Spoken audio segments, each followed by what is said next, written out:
এই যে ওসি সাহেব বিয়ে করেছে না বলা লাগবে, অনিমা করেছেন বিয়েতে না বরযাত্রী নিয়েছেন? বরযাত্রী নেয়নি, আলহামদুলিল্লাহ। এই পরিবারে বিয়ে করা যায়। ওসির ছেলে মেয়ে থাকলে ওনার সাথে আত্মীয় করবে না। আজকে থেকে সিদ্ধান্ত নেওয়া লাগবে, দিনে এইটা নেই ওইটা মুসলমান করবে না। এটা মুমিন জীবনের কর্মসূচি। সুতরাং দিন ইসলামে কোনো বরযাত্রী নিয়ে খাওয়ায় সিস্টেম নেই। অলিমা করতে হবে। অলিমা ছেলের বাড়ি না মেয়ের বাড়ি? হ্যাঁ, ছেলের বাড়ি। সুতরাং যাদের মেয়ে আছে তার বাড়িতে আরো 300-400 জন নিয়ে খাবেন। আপনি কি ফকির নাকি? আশা করছি এই নিয়মটা বাদ দেবেন। ইসলাম বাদ দিয়ে বিয়ে করলে যেমন বিয়ে বৈধ হয় না, ইসলাম বাদ দিয়ে ব্যবসা করলে ব্যবসা হয়। ইসলাম বাদ দিয়ে রাজনীতি করলে রাজনীতি হয়। কত মানুষকে বুঝে হোক না বুঝে হোক আমরা বলতে শুনছি এখন যে কোরআনের সাথে রাজনীতির কোনো সম্পর্ক নেই। এ কথা যদি বুঝে শুনে কেউ বলে থাকে ওনার ইমান চলে গেছে, আবার ইমান আনা লাগবে। ওনার যদি ইমান না আনে ওনার জানাজা পড়াও জায়েজ নেই, সে যেই হোক। হ্যাঁ, কথা বলেন না কেন? কারণ এর বাইরে তো আর কেউ নেই। আছে আমার এই ছোট্ট মাথার ভেতরে 918 জায়গায় আমি পেয়েছি কোরআন দিয়ে রাজনীতি করা লাগবে, 918 জায়গায়। আর উনি এত বড় জাতীয় নেতা বলে ফেললো কোরআনের সাথে রাজনীতির কোনো সম্পর্ক নেই। আপনি জানবেন কি করে? কোনোদিন কোরআনটা একবার বাংলা অর্থ পড়েছেন? সূরা ফাতিহা যদি আমি আপনাকে জিজ্ঞাসা করি শুদ্ধভাবে আমার সামনে পড়তে পারবেন? যদি পড়তে পারেন আপনাকে আমি মিষ্টি খাওয়াবো। এই ধরনের যে বিষয়ে যারা জানেন না, ওয়ালা তাকফু মা লাইসা লাকা বিহি ইলমুন, যে বিষয়ে জানেন না, জ্ঞান নেই, কথা বলবেন না, চুপ করে থাকবে। যারা জানে তারা কথা বলবে। কথা বলেন না কেন? ইন্না সামআ ওয়াল বাসারা ওয়াল ফুআদা কুল্লু উলাইকা কানা আনহু মাসউলা। শ্রবণ শক্তি, দর্শন শক্তি সবগুলো কিন্তু আপনার কিয়ামতে জবাব দেওয়া লাগবে। আন্দাজে ফতোয়া দেওয়ার কাজ না। সুতরাং যারা বুঝে করছেন না বুঝে করছেন আপনি থামবেন। ইসলাম বাদ দিয়ে রাজনীতি হয় না, ওটা হয় দুর্নীতি। এই জন্য ইসলাম দিয়ে যারা রাজনীতি করে তাদের দেখবেন আলাদা কর্মজীবন আছে। এই যে ডাক্তার মিজান, গাউসুল আজম, কথা বলেন না কেন? আর ইসলাম বাদ দিয়ে যারা রাজনীতি করে তাদের কোনো কর্মজীবন নেই, ওইটাই তাদের জীবন। বাংলাদেশের ঐতিহ্যবাহী জেলা খুলনা ফলতলা থানার অন্তর্গত বেজেরডাঙ্গা স্টেশন রেল স্টেশন ময়দানে সম্মিলিত ইমাম এবং 6 নম্বর ওয়ার্ডবাসীর উদ্যোগে 2024-এর বৈষম্য বিরোধী ছাত্র আন্দোলনের সকল শহীদদের রুহের মাগফিরাত কামনায় শহীদ আল্লামা দেলাওয়ার হোসাইন সাইদি রহমতুল্লাহ আলাইহে রুহের মাগফিরাত কামনায় দ্বিতীয় বাৎসরিক ঐতিহাসিক তাফসিরুল কোরআন মাহফিলের স্বনামধন্য সভাপতি বিশিষ্ট আলেমে দ্বীন মাওলানা আব্দুল করিম মোল্লা, মাহফিলের প্রধান অতিথি শাইখুল মাশায়েখ, সাবেক ভাইস চেয়ারম্যান উপজেলা পরিষদ ফুলতলা খুলনা, বিশিষ্ট ইসলামিক চিন্তাবিদ, শিক্ষাবিদ, প্রিন্সিপাল গাউসুল আজম হাবিব, আতালাল্লাহু উমরাহু ওয়া বারাকাল্লাহু ফি হায়াতি, বলেন আমিন। মাহফিলের সম্মানিত অতিথি নির্বাহী পরিচালক আদ্দিন ফাউন্ডেশন মামুন শেখ আকিজউদ্দিন, তার সন্তান ডক্টর শেখ মহিউদ্দিন দামাদ বরকাতুহুমুল আলিয়া, বিশেষ অতিথি জামিরা বাজার সিদ্দিকা ফাজিল মাদ্রাসার সম্মানিত অধ্যাপক আব্দুল আলিম মোল্লা, বিশেষ অতিথি ডাক্তার মিজানুর রহমান, সহকারী পরিচালক খুলনা মেডিকেল কলেজ হাসপাতাল খুলনা, যার মাধ্যমে আজকে এখানে এসেছি। হায়াতে তাজ্জেবা সিহাতে করলিয়া কামনা করছি, আল্লাহ যেন দান করে। ড্রাইভার কই? ড্রাইভার তানভীর, একটু বাতাস দেওয়া লাগবে 2 মিনিট, ভেতরে একেবারে ঘেমে গেছি, নয়তো আবার গলা বসে যাবে। পাখা তো ড্রাইভারের কাছে আছে, আওয়াজ আরো লাগবে ভাই, গলা ভেঙে যাবে। দেন দেন, এই জায়গায় হোসেন আলী গাজুকাল। এখানে যারা কথা বলেছিলেন হাফেজ মাওলানা আহমেদ আলী মোল্লা, আলহাজ মাওলানা আবু সাইদ এবং অন্যান্য অতিথিবৃন্দ এখানে উপস্থিত আছেন। আপনাদের এই ফুলতলা থানার সম্মানিত অফিসার ইনচার্জ, শ্রদ্ধাভাজন ব্যক্তিত্ব, আমাদের অভিভাবক যারা মনিরুজ্জামান দামাদ বারকাতুহুমুল আলিয়া, মঞ্চে বসা ওলামা ইকরাম, সামনে বসা মুসলমান ভাইরা, পর্দার আড়ালের সম্মানিতা মা এবং বোনেরা, প্রশাসনের ভাইরা, প্রাণপ্রিয় খুলনাবাসী, এ বিভাগে আমার বাড়ি, এই জন্যে একটু টান বেশি আছে আপনাদের প্রতি। যে অবস্থা, ডাক্তার আমাকে গত 4 দিন থেকে 4-5 দিন অবস্থা এরকম বলছে, আপনার মাহফিলে যাওয়ার দরকার নেই, হাসপাতালে পড়ে থাকেন, আমরা একটা কিছু ঢুকিয়ে দেই, 10 দিন একাধারে পড়ে থাকে। আজকে যদি না আসতাম, বলেন তো এ ডাক্তার মিজান সাহেবকে কি গালি দিতেন আপনারা? হুজুর মরে যায়, যাক আপনি নিয়ে এসে বসিয়ে রাখেন। তারপরও আজকে দুপুরবেলা আর একটা ছিল, আসর থেকে মাগরিব পর্যন্ত, যশোর কেশবপুর থানার পাজিয়া কলেজ ময়দানে। ওটার অবস্থা হয়েছে ডবল। দিনের বেলা তো নারী পুরুষ একেবারে মরণের। যদি না আসতাম, ডাক্তারের কথা শুনে যদি একটা ইঞ্জেকশন লাগিয়ে পড়ে থাকতাম, কি গালি দিত মানুষ আমাকে আর ওই কমিটিকে। কষ্ট করে হলো কালকে বাংলাদেশ জামাত ইসলামের সেক্রেটারি জেনারেল, আপনাদের এলাকার কৃতি সন্তান, শ্রদ্ধাভাজন বড় ভাই অধ্যাপক মিয়া গোলাম পরোয়ার, ওনার সাথে কথা বলছিলাম যে কি করা যায়, আমি কি পড়ে যাব?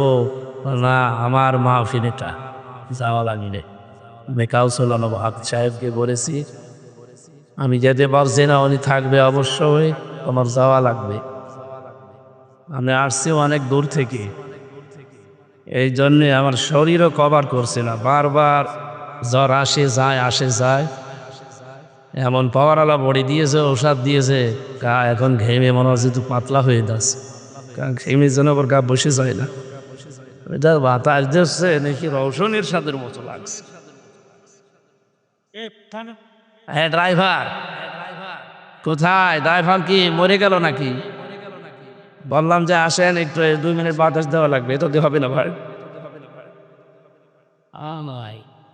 ঠিক আছে, এই মাথার উপরে দিয়ে রাখেন। আলহামদুলিল্লাহ, এটা ঠিক আছে। 2-3 মিনিট হলে আমার গা আবার স্বাভাবিক হয়ে যাবে ইনশাল্লাহ।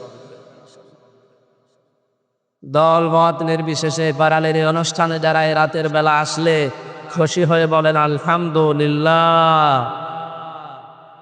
এখানে এতক্ষণ যারা আলোচনা রেখেছিলেন, মাওলানা হোসাইন মাহফুজ সহ অন্যান্য ওলামায়ে কেরাম, আলেমদের কথাগুলো আল্লাহ আমল করার তৌফিক যেন আমাকে দান করেন, বলেন আমিন। আমরা এসেছি কোরআন শুনতে, বলেন হেদায়েত কিন্তু আমি হাতে করে নিয়ে আসিনি, কারণ এটা আল্লাহ নিজের হাতে রেখে দিয়েছেন। রব্বুল আলামিন বলেন ইন্নামা আনতা মুযাক্কির লাস্তা আলাইহিম বিমুসাইতির। হে নবী, আপনি একজন উপদেশক, উপদেশ দেওয়া আপনার কাজ। আপনাকে আমি দারোগা পুলিশ করে পাঠাইনি যে জনগণকে পিটিয়ে হেদায়েত করা লাগবে। জকি বলিল হাক্কু মির রাব্বিকুম ফামান শাআ ফালিউমিন ওয়া মান শাআ ফালিয়াকফুর। হকের কথাগুলো তুলে ধরবেন, যার ইচ্ছা হয় সে মেনে নেবে, যার ইচ্ছা হয় সে ছেড়ে দেবে। আমি আল্লাহ একজন আছি না নেই? সূরা বাকারার 272 নম্বর আয়াতে আল্লাহ এই একই কথা জানিয়েছেন, লাইসা আলাইকা হুদাহুম ওয়ালাকিন্নাল্লাহা ইয়াহদি মাইয়াশা। হেদায়েত দেওয়া আপনার কাজ না, আমি আল্লাহ যাকে ইচ্ছা করি তাকে আমার পথে নিয়ে আসি। সুতরাং হাজারো মানুষ যারা এসেছেন বাড়ি থেকে, যে হেদায়েত নিয়ে যাব আজকে, আমির হামজার হাতে আছে।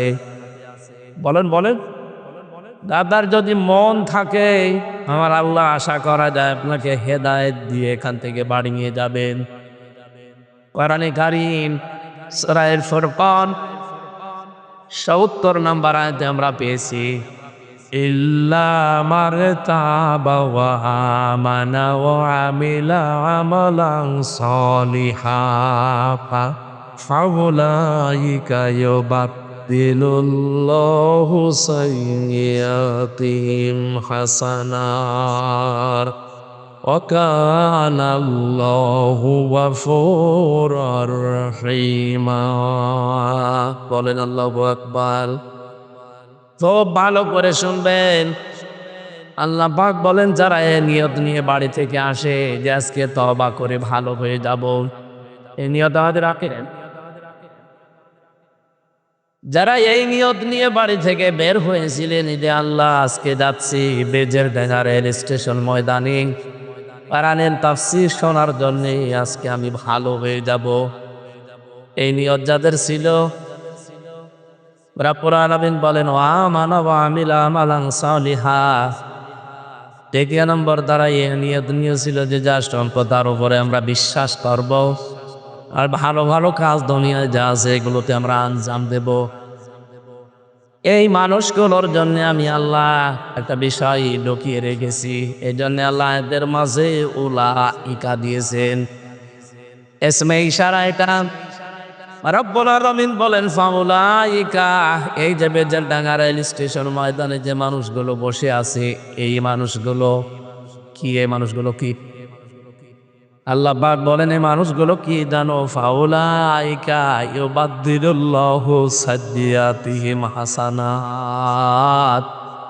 এদের পেছনে যত অপরাধ ছিল আমি আল্লাহ সবগুলো বদল করে নেকি বানিয়ে দেব। আরো সরে বলো সুবহানাল্লাহ। হ্যাঁ, এটা এবার সর। আমার ভাইরা, আমরা এই আয়াত থেকে কয়েকটা তথ্য পেয়েছি। বাড়ি থেকে আসার সময় যাদের এই নিয়ত ছিল যে আমরা আজকে তাওবা করে ভালো হয়ে যাব, এ নিয়ত আমরা, আমার বিশ্বাস যে আমাদের কম বেশি সবার আছে না নেই?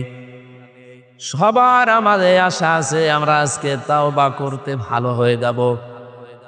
তাওবাটা কি? এটা অনেক মানুষ কিন্তু আমরা আন্দাজে করে থাকি।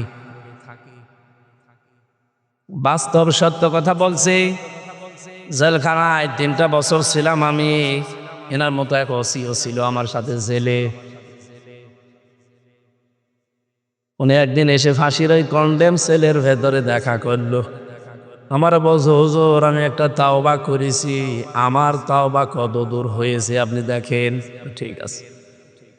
যেই যে নির্বাচন গেল, এই নির্বাচনের আগে রাত 12টার পর থেকে আমি আমার দল বল নিয়ে ভোট কাটা আরম্ভ করলাম। যা সত্য তাই বলছি, আপনি এবার রাগ করেন না, কারণ এরকম কাজ আপনারা করেছেন, এটা জাতি চান, সামনে আর করবে না ইনশাআল্লাহ। আর এগুলো হওয়ার সম্ভাবনা, কারণ যে ডাইনি ছিল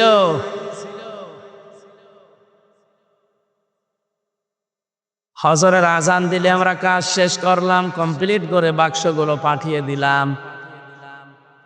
এবার আমি গোসল করলাম, ওযু করার পরে 2 রাকাত তাওবার নামাজ পড়লাম। এবার মন থেকেই বললাম আস্তাগফিরুল্লাহ, হুজুর আমারে তওবা হয়েছে। না, আপনি কি আল্লাহর কাছে দোষ করেছেন যে আপনি আস্তাগফিরুল্লাহ পড়েন? আপনি তো দোষ করেছেন হামজার কাছে। কথা বলেন না কেন? অধ্যাপক মিয়া গোলাম পরোয়ার সাবেক এমপি, এই লোকটাকে এমপি বানাতে হলে ডোমরিয়া ফুলতলা মিলে 3.5 থেকে 4 লাখ হামজা এবং হামজার বউ লাগে। কি লাগে না?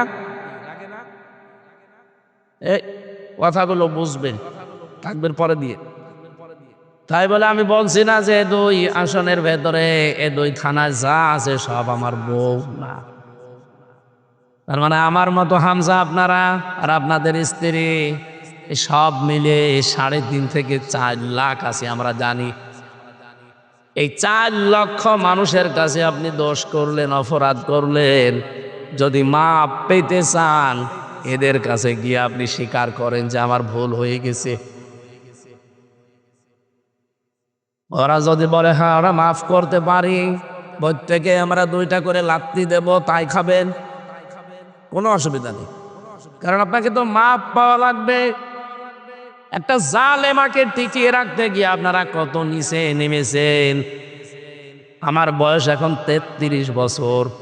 18 বছর থেকেও যদি ভোট দেওয়া আরম্ভ করতাম তো আমি 3 বার ভোট দিতে পারতাম, একবারও পারিনি। তার মানে এই দেশে এই 3 বারে কোনো নির্বাচন হয়নি। হ্যাঁ হয়েছে নির্বাচনের নামে প্রহসন। এক কথা বলেন এখন,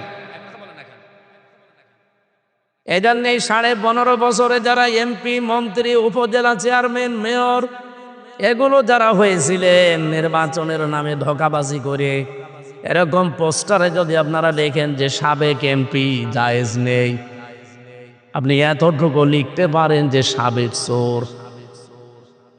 যেটা সত্য আপনি সেটা লিখবেন, অসুবিধা কি? আপনি আরেকটু বেশি লিখতে পারেন সাবেক ডাকাত, কারণ আপনি চোর ছিলেন, ডাকাত ছিলেন, এটা তামাম দুনিয়া এখন জানে। কথা বলেন না কেন? আপনি সাবেক এমপি লিখবেন, সাবেক মন্ত্রী লিখবেন। আমার মনে হয় আর 15.5 বছরে যত টাকা ভাতা নিয়েছেন সব ফেরত দেওয়া লাগবে। কি ফেরত দেওয়া লাগবে না? কারণ আপনার তো ভোট দেয়নি, আপনি কেন এমপি দাবি করেন?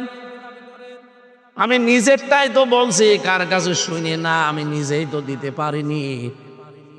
অথচ ওখানে বসে বসে ষড়যন্ত্র নিয়ে এখনো থামান না। বিশ্বের মডলদেরকে এখনো পর্যন্ত শোনাচ্ছে যে আমি নির্বাচিত ছিলাম, আমাকে উৎখাত করা হয়েছে। এটা ডাহা মিথ্যা কথা। আমার তো মাঝে মাঝে মনে হয় এ মহিলা জীবনে কোনো দিন একটা সত্য কথা বলেছে বলে আমার মনে হয় না। আপনি কোনোদিন শুনেছেন? আমি যে কথাই শুনি আমার কেন জানি মনে হয় যে ও মিথ্যা কথা বলছে। ওনার কান্না কাটিয়া সব মেকি, সবগুলো মেকি কান্না। আমার মনে হয় বাম হাতের ভেতরে পেঁয়াজ সব সময় রেখে দিত, কিছু হলেই ঘষে নিত। খুলনাবাসী, এটা আমার বিভাগ। বউ কুচো করে আমি কথা বলতে পারি, এখানে আমার কোনো ভয় নেই। যদিও এখন সারা বাংলাদেশের 64টা জেলার 630টা থানায় কোনো ভয় আমার আর নেইও। আগেও ভয় ছিল না, এজন্য ওরা 3 বছর আটক করে রেখেছিল। ধরার পরে ওরা যা যা বলেছিল যদি মেনে নিতাম, 3 বছর না 3 দিনই আমি বেরিয়ে চলে আসতাম। ওরা আমার বলেছিল যে এগুলো শুধু ম্যাজিস্ট্রেটের কাছে যে বলবেন, আপনাকে আমরা ইসলামী বিশ্ববিদ্যালয়ে আপনি আছেন, ওখানকার ওলামা লীগের সেক্রেটারি বানিয়ে দেব। ও কোত্তা লীগের সেক্রেটারি হওয়ার দরকার নেই, আপনারা দিয়ে দেন, দেখি কতদিন থাকা লাগে। ও শয়তানরা যে এতদিন রাখবে কে জানে। অথচ মামলা একটা ঠনকো মামলা দিয়েছিল সন্দেহ ভাজক। এই মামলায় 3টা বছর লাল কালি দিয়েছিল আমার এই ফাইলের ওপরে। যে বিচারকই দেখে বলে না, এ মামলার কোনো জামিন নেই। অথচ এই যে আগস্টের 5 তারিখের পরে এ মামলাটা তুলতে দেরি, আদালত বলছে কি দেখি বিচার করব, কোনো মাল নেই, জামিন দিয়ে দিলাম। শুধু জামিন না বলছে একেবারে খারিজ করে দিলাম মামলা। বলতে গেলাম যে আদালত 3 বছর এ মামলা তো আপনার কাছেই ছিল, তখন তো বলেনি যে মাল নেই। এখন হঠাৎ করে শুধু মামলা না সব খারিজ করে দিচ্ছেন। উনি এইটাই বলতো যে হুজুর আমার হাত বাঁধা ছিল। কথা বলে না কেন? এখন আমার হাত বাঁধা নেই, এজন্য যেটা সত্য আমি সেটাই করেছি। এদেশটার বিচার ব্যবস্থা কোথায় নিয়েছে? হাইকোর্টের একজন বিচারপতি পর্যন্ত অবসরে যাওয়ার পরে এসে বলেছে এ দেশটাকে আপনারা জাহান্নাম বানিয়ে ফেলেছেন। দেশটা যেন জাহান্নাম আর না থাকে। 1628 জন মানুষ এই দেশে দায়িত্বে আছে, তার ভেতরে ওসি সাহেব একজন। এই 1628টা মানুষের চেয়ার কারো যেন হাত আর বাঁধা না থাকে, সবার হাত যেন আবু সাইদের মতো খোলা থাকে। বৈষম্য বিরোধী ছাত্র আন্দোলনে এই মানুষগুলো জীবন দিয়েছে 2732 জন। প্রত্যেকটাকে আল্লাহ যেন শাহাদতের মর্যাদা দান করেন। আর আমরা বারবার আহ্বান জানাচ্ছি প্রত্যেক জায়গায় পুলিশের বিভাগটা আলাদা করে দেওয়া হোক। সামনে পুলিশ কোনো এমপি, মন্ত্রী, উপজেলা চেয়ারম্যান, মেয়রের কথায় চলবে না, কোনো নেতা নেত্রী না, ওনাদের বিভাগ আলাদা চলবে। ওনারা চলবে, ওনাদের কমান্ড যেটা আছে আইজি বলবে সেই অনুযায়ী, কোনো নেতা নেত্রীর কথা চলবে না। এটা সারা দেশে আমরা বলছি, সব আলেমরা, এইটাই দরকার, নয়তো ওনাদের হাত আবার বাধা হয়ে যাবে। কি কথা বলেন না কেন? আলেমদেরকে প্রধান উপদেষ্টা মাঝে মাঝে ডাক দেয়, আলেমদের পক্ষ থেকে আমরা 3-4 জনকে পাঠাই, এইটা বলে বলে দেই যে তাদের সাথে একান্তে আপনারা এটা বলবেন। বিশেষ করে প্রশাসনের যতগুলো বিভাগ আছে তারা যেন কোনো এমপি মন্ত্রী কোনো নেতা নেত্রীর কথা না, ওনাদের বিভাগটাই হবে আলাদা। এই দেশ শান্ত হতে 41 সাল লাগবে না, 41 ঘন্টায় যথেষ্ট। সব আছে ওনাদের কাছে। এখানে 1628টা চেয়ার আমরা চাই, সব হাত যেন খোলা থাকে। খোলা থাকলে আমার মতো ন্যায় বিচার সবাই পাবেন। আর যদি হাত হয় বিচারপতির মতো, হুজুর আমার হাত বাঁধা, মূল্য চুরি করে যাবেন, 3 বছর না 30 বছর জেল খাটবেন। এদের বিডিআর গুলো প্রশাসনের জেল খাটতেছে আজ 16 বছর, 17 বছর জেলে আছে। আমি দেখেছি তাদের রাতের বেলার কান্না। মাত্র 16 দিন চাকরি করেছে, এরপরে এখন 16 বছর জেল খাটতেছে।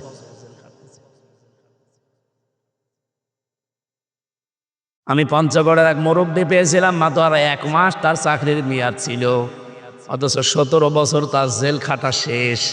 মাঝে মাঝে তাহাজ্জুদের নামাজ পড়তে যখন উঠতাম রাত 2:30-3টায়, ওই মুরব্বী দেখতাম ইনার মতো উঠে একটা চিৎকার করে কান্নাকাটি করতো।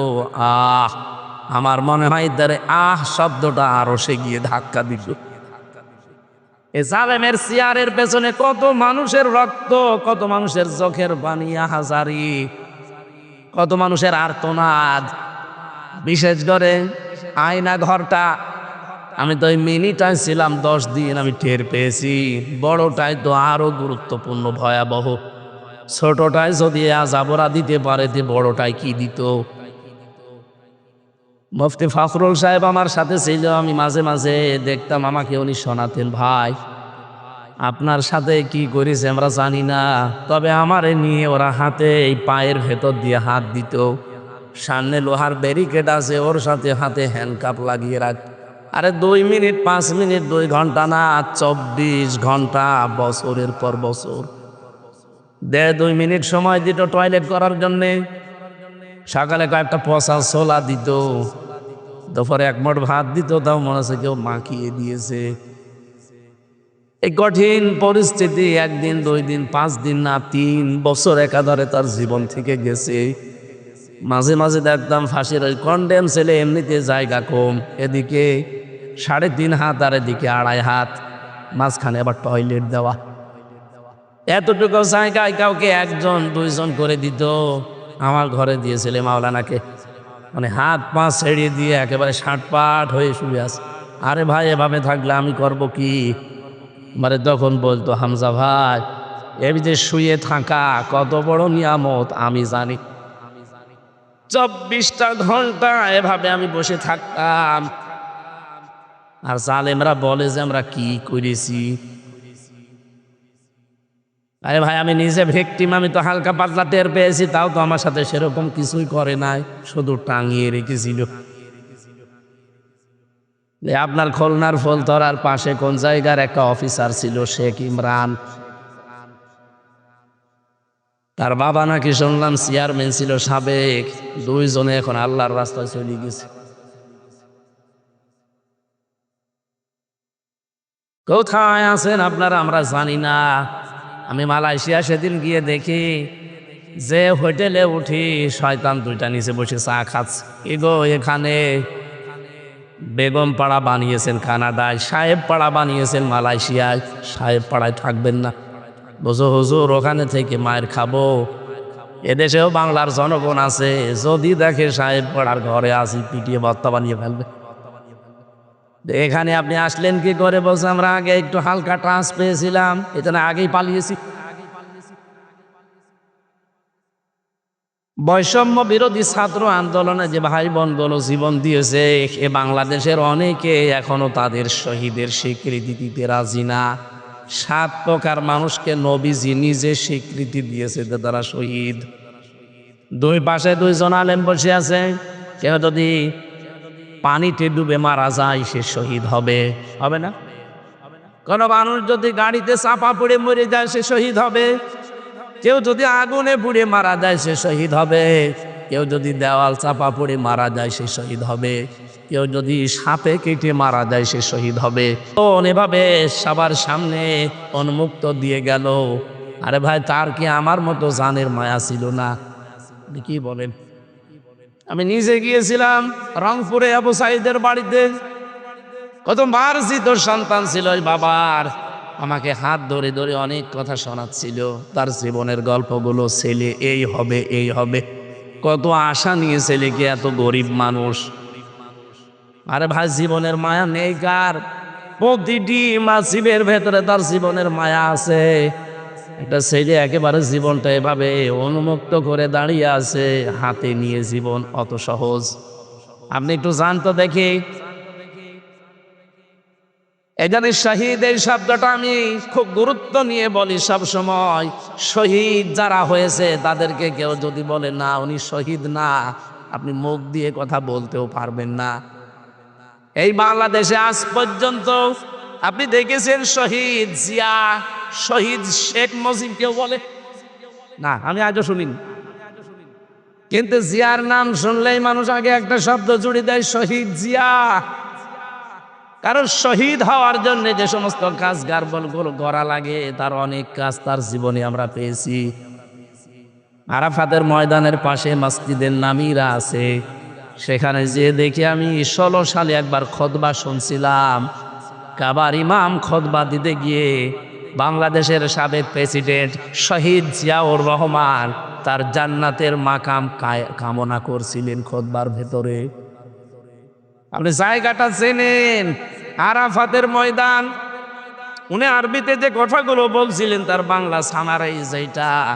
লক্ষ লক্ষ মানুষকে যেই লোকটার মাধ্যমে এই নিম গাছ বা জিয়া গাছ বলে ওদের, সাজারত জিয়া, এই গাছের কারণে যাদেরকে ছায়া দেওয়ার ব্যবস্থা হয়েছে, আল্লাহ তুমি ওই শহীদ জিয়াকে মাফ করে দিও।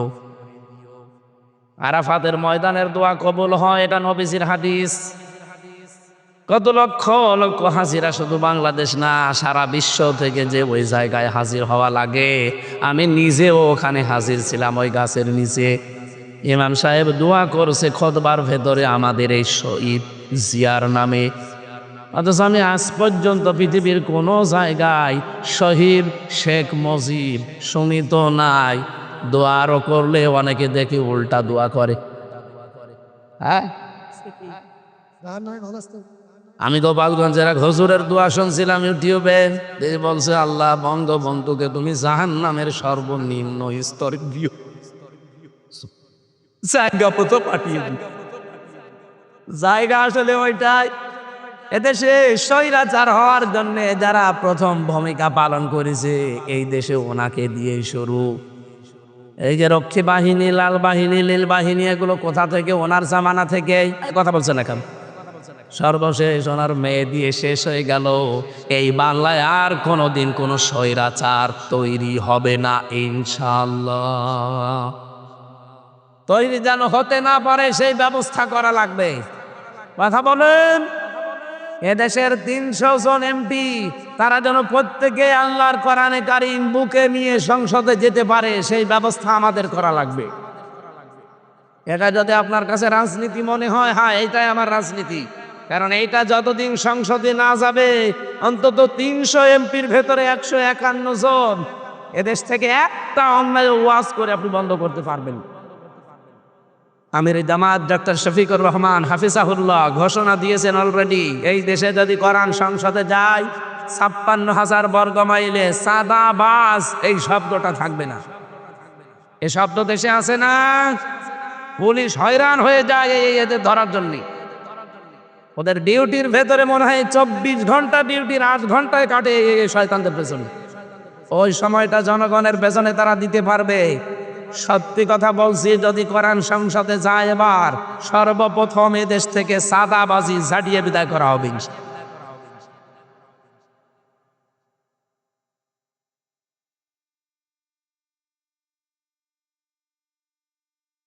আলহামদুলিল্লাহ। আমি এবার 2টা তথ্য বলছি, জ্ঞানী মানুষ যারা খেয়াল করবেন। অনেক আলেম পর্যন্ত নাম নিয়ে এখন বলছে না শহীদ আবু সাইদ বলা যাবে না। শহীদ শান্ত মুগ্ধ ইয়ামিন রায়হান ফয়সাল এদেরকে বলা যাবে না, ওরা নিজেরা যে বুক পেতে দিয়েছে। আপনি দেন তো দেখি, পুলিশের কাছে যে এখন অস্ত্র আছে দেন তো দেখি। জীবনের মায়া নেই কার, এটা পিপিলিকারও জীবনের মায়া আছে, কথা বলছে না কার? আর সে বিশ্ববিদ্যালয়ের ছাত্র, তার কত আশা আকাঙ্ক্ষা ছিল বলেন তো। তার বাবার কাছে বসে বসে আমি প্রায় 10 মিনিট কথাগুলো শুনছিলাম, অসরে কান্নাকাটি করছে। আর আন্দাজে বলেন না, ওর নিজে বুক পেতে মারা গেছে। শয়তান শহীদ যারা আন্দাজে বলবেন না যে মরে গেছে, শহীদ যারা এদেরকে যারা কেউ মৃত না বলে, এজন্য আল্লাহ মুখের ওপরে নোটিশ দিয়েছেন। সূরা বাকারার 154 নাম্বার আয়াতে আছে, ওয়ালা তাকুলু লিমান ইউকতালু ফি সাবিলিল্লাহি আমওয়াত বাল আহয়াউ ওয়ালাকিন লা তাশউরুন। রাব্বুল আলামিন বলেন, পৃথিবীর মানুষেরা কোনদিন এই কথা বলবা না যে শহীদ যারা হয়েছে মরে গেছে। এবং বলেন বলেন তারা জীবিত, তোমরা টের পাও না তাই? আল্লাহ বলেন মুখের পরে মানুষ যেগুলো ধারণা করতে পারে অন্তর দিয়ে, এই জন্য অন্তরের উপরও আমি সিলগালা করে দিলাম, অন্তরে ধারণাও করবি না। অলা তাহসাবান্নাল্লাযীনা কুতিলু ফি সাবিলিল্লাহি আমওয়াতা বাল আহয়াউন ইনদা রাব্বিহিম ইরসাকুন। সূরা আলে ইমরান 169 নাম্বার আয়াতে আছে, আল্লাহ বলেন ধারণাও করবি না অন্তরে যে যারা শহীদ হয় এরা মরে গেছে না, এরা জীবিত এবং আমি নিজে তাদেরকে রিজিক দেই। আজকে মাওলানা গাউসুল আজম হাদি এখানে ওসি সাহেব পর্যন্ত বসে আছে, মনিরুজ্জামান, এই দুইজনকে বলছি যদি ওনারা এখন মারা যায় আর যদি ঈমান নিয়ে মরে যায় কবরে দিয়ে দেবে, এখন থেকে ঘুমিয়ে পড়বে, কিয়ামত পর্যন্ত ঘুমিয়েই থাকবে। যেদিন ইসরাফিল ফৎকার দেবে সিংহায়, সেই দিন ওনারা জেগে উঠবে, এর মাঝে আগে পরে আর কিছু নেই। কথা বলছেন? কিন্তু যে মানুষগুলো শহীদ হবে এ মানুষগুলো কবরে দেওয়ার পরে ঘুমাবে না। আল্লাহ পাক বলেন আমি নিজে তাদেরকে রিজিক দেই। বলেন তো ঘুমিয়ে থাকলে খাওয়া লাগে? বলেন বলেন, জেগে থাকলে? তার মানে কবরে দিতে দেরি, ও জেগে যাবে, কিয়ামত পর্যন্ত আল্লাহ ওকে খাওয়াবে। আর খেলে যেহেতু রক্ত তৈরি হয় না, খাবার যে খান আপনারা, ডাক্তার বসে আছে, 5টা জিনিস শরীরের ভেতরে তৈরি হন খাবার দিয়ে। খাবারের নির্যাস দিয়ে তৈরি হয় তিক্ত রস, যেটা দিয়ে মানুষের খাবার হজম হয়।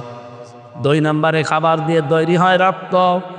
3 নম্বরে তৈরি হয় বীর্য, যেটা আপনার শরীরকে সুঠাম রাখে, শক্তিশালী রাখে। 4 নম্বরে তৈরি হয় মল। 5 নম্বরে প্রসাব। হযরত হামজা রাদিয়াল্লাহু তাআলা আনহু তার জীবনী পড়ে দেখেছি, উনি যখন শহীদ হয়েছিলেন ওনাকে 70 টুকরা করেছিল কাফেরেরা। নবীজি তার লাশগুলো টুকরা অনুসন্ধান করে করে সাহাবীদের দিয়ে সবগুলো পেয়েছিলেন, কিন্তু 3টা টুকরা পাননি। যে 3টা পাননি নবীজির চাদর দিয়ে ঢেকে দিলেন, পাহাড়ের লতা পাতা দিয়ে তাকে মাটির ভেতরে কবর দিয়ে দিলেন। শহীদের কোনো ধোয়ানো লাগে না, কিয়ামতের দিন ওই ক্ষত চিহ্নগুলো নিয়ে এসে উঠবে। 30টা বছর পার হয়ে গেছে কবরে। মদিনা একবার বিশাল ঢল হয়েছে, ঢলের কারণে তার কবর ভেঙে গিয়েছে, রক্ত আসতেছে পানির ভেতর দিয়ে। ছোটবেলায় তার সাথে যারা জিহাদ করেছিল, যুদ্ধ করেছিল, তারা আজ মুরব্বী হয়ে গেছে। ওই মানুষগুলো কয়েকজন যারা বেঁচে ছিল, রক্ত অনুসন্ধান করে দেখে 30 বছর আগে মুহাম্মাদুর রাসূলুল্লাহ সাল্লাল্লাহু আলাইহি ওয়াসাল্লামের আপন চাচা হযরতে হামজা, তিনি যে শহীদ হয়েছিলেন, যে সমস্ত জায়গায় কাফেররা কব দিয়েছিল, টুকরা টুকরা করেছিল, ওই জায়গা দিয়ে এখনো তাজা রক্ত ফিনকি দিয়ে বের করছে। খুলনাবাসী, শহীদের মরণ আল্লাহ যাকে তাকে দেয় না। আপনারা কিন্তু পোস্টারে শহীদ আল্লামা দেলাওয়ার হোসাইন সাইদি রহমতুল্লাহ আলাইহি শব্দটা লেখেননি, আমি নিজের থেকে বললাম, কারণ আমি নিজে দেখেছি। 3টা বছর আমি তার পাশের ছেলে ছিলাম। ওনার বহু আচরণ আমি দেখেছি, ওনার বহু ব্যবহার পেয়েছি, বহু উপদেশমূলক কথা আমার মাথায় হাত দিয়ে বলতো। 3 বছর তো এক জায়গায় তার সাথে। এই লোকটাকে দেখতাম সারা দিন সারা রাত শুধু আল্লাহর জিকিরে আর কোরআনে কারিমের বিভিন্ন আয়াত তিনি পড়তেন। কারো কারো কাঁধে হাত দিয়েতে চলাফেরা করতে দেখেছি, এমনিতে একা একা চলতে পারতেন না। আর সব সময় মুখে লেগে আছে আল্লাহুম্মা ইন্নী আসআলুকা শাহাদাতান ফি সাবিলিক। আল্লাহ তুমি আমাকে সাধারণ মরণ দিও না, মরণ দিলে শাহাদতের মরণ দিও। এই জন্যে জালেমরা তাকে ফাঁকি দিয়ে জেলখানা থেকে চিকিৎসার নাম দিয়ে বের করে ইঞ্জেকশন দিয়ে মেরে ফেলেছে। ওনার পূর্বপুরুষ আপনি তাকান, ওনার যে পূর্বপুরুষ ওনারা যারা মেনে চলতেন তাদেরকে ইমাম আবু হানিফা রহমতুল্লাহ আলাই, তাকেও জালেমরা 8 বছর জেলখানায় রেখে যখন আর নরম করতে পারে নাই, সর্বশেষ বিষ প্রয়োগ করে মেরে ফেলেছে। শত শত বছর পর তাদের উত্তরসূরি হিসাবে যারা পরিচিত বাংলাদেশে শহীদ আল্লামা দেলাওয়ার হোসাইন সাইদি, তাকেও কিন্তু জালেমরা 13 বছর রাখার পরও দুর্বল করতে পারে না। আমাকে নিজেই বলেছে কয়েকদিন, আমার তো ভালোভাবে প্রথমে ভাবে চিনতো না। আমি একদিন যে বলছি হুজুর আপনি আমাকে চেনেন? কে? আমার নাম হামজা, কুষ্টিয়া। তখন আস্তে আস্তে মনে করে বলছো ওই যে আব্দুল্লাহ আলামিন, আবুল কালাম আজাদ বাশার, তারেক মনোয়ার, হামজা, মাসুদ আমার কাছে এসে এই কথাগুলো বলে। এবার চিনিছি।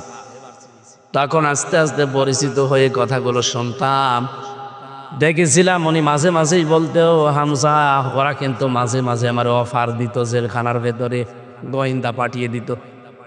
মাঝে মাঝে আমারে বলতো আপনি নিজে যদি জামাত ইসলামী বাংলাদেশ ছেড়ে দিয়ে নিজে একটা আলাদা দল খোলেন, ওই দলের নিজে আপনি সভাপতি হবেন, আপনি অথবা নিজে আপনি পীর সাহেব দাবি করবেন, যত মুরিদ লাগে সারা দেশ থেকে আমরা সাপ্লাই দেব, আপনার যা লাগে। জেলখানা তো না, একেবারে রাজকীয় জীবন আপনি কাটাবেন, শেষ বয়সে পরিবারের কাছে থাকতে পারবেন। ওনাকে কতবার অফার দিয়েছিল গোয়েন্দা বিভাগের লোকেরা, ডিজিএফআই, এনএসআই, যতবার দিয়েছে বলেছে না আমি বুঝে শুনেই এই দলে আছি। ওল হাদিহি সাবিলি আদরু ইলাল্লাহ, এই আয়াত আমি ওনার মুখে শুনেছিলাম। সূরা ইউসুফের 108 নম্বর আয়াতটা আমাকে শুনিয়েছে। হামজা আমি এই পথে মানুষকে ডাক দিয়েছি সারা জীবন, আন্দাজে না, বুঝে শুনে ডেকেছি। আলা বাসিরাতিন, আন্দাজে ডাকি নাই, আমি দেখে শুনে বুঝে শুনে সজ্ঞানে ডাক দিয়েছি। এইটাই আমার পথ। না আমার পথ এইটা শুধু না, আমি তাবানি, আমার অনুসরণ যারা করবে তাদের এই একই পথ। আমি কোরআনের এই আয়াতটাকে জীবনের সঙ্গে বানিয়ে নিয়েছি। এজন্য 50 বছর আমি কোনোদিন বাবার দিকে ডাকি নাই, স্বামীর দিকে ডাকি নাই, ভাবির দিকে ডাকি নাই, ডেকেছি আমার আল্লাহর দিকে। তার সারা জীবনের ডাক ছিল কোন দিকে? কোনদিন শুনেছেন যে তার বাবার দিকে মুরিদ হওয়ার জন্য ডাকতেছে? তার সারা জীবনে 50 বছর তিনি ডাকি দিয়েছেন এইভাবে যে আসো আল্লাহর পথে, আসো রাসূলের পথে। এ পথ থেকে সরানোর জন্যে ইমাম আবু হানিফাকে যেমন চেষ্টা চালিয়েছে, পারে নাই। সাইয়্যিদ কুতুবকে চেষ্টা চালিয়েছে, পারে নাই। সাইয়্যিদ কুতুবের জীবনী আমাকে পড়িয়েছিলেন এটিএম আজহারুল ইসলাম, রংপুরের কৃতি সন্তান, এখনো পর্যন্ত লোকটা জেলে আছে। লুৎফুজ্জামান বাবরকে মুক্তি দিয়েছে সরকার, যেই মামলায় ওনারও একই মামলা। লুৎফুজ্জামান বাবরকে 17 বছর যদি পরে মুক্তি দেওয়া যায়, এটিএম আজহারুল ইসলামকে মুক্তি দেওয়া লাগবে। এই কথা বলেন না কেন? কারা কারা এই মাজলুম জননেতার মুক্তি চান? দেখি লিল্লাহে তাকবীর।